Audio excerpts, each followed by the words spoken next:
प्यारे बच्चों, एक बड़े ही खूबसूरत जंगल में शेर अपने बच्चों के साथ रहता था।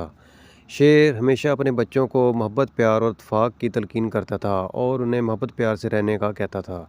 एक दिन इस जंगल में लकड़बग्घों का एक ग्रुप निकल आया। इसने दूसरे जानवरों पर हमला किया और उनका खाना भी छीना।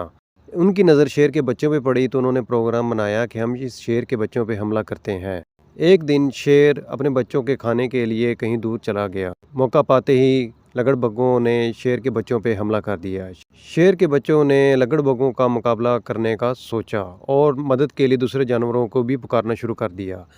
इसी दौरान शेर को भी इस मामले की खबर हो गई और अपने दोस्तों हाथी और ज़ेबरा के साथ दौड़ता हुआ अपने बच्चों की मदद के लिए आया। जैसे ही शेर वहाँ पे पहुँचा तो लकड़बग्घे शेर और दूसरे जानवरों के खौफ से वहाँ से दौड़ने लग गए। आखिरकार शेर के बच्चों की ज़िंदगी बच गई और शेर ने उन लकड़बग्घों को दूर भगा दिया और अब दूसरी बार वो लकड़बग्घे दोबारा कभी इधर ना आए। दोस्तों और प्यारे बच्चों, इस कहानी से हमें सबक मिलता है कि इत्तेफाक में रहने ही से हम अपने आप को दूसरे मुश्किलात से बचा सकते हैं। दोस्तों, अगर वीडियो आपको पसंद आए तो इसे लाइक, सब्सक्राइब और शेयर ज़रूर कीजिएगा और मज़ीद रहनुमाई के लिए कमेंट बॉक्स में कमेंट भी कर दीजिएगा। शुक्रिया।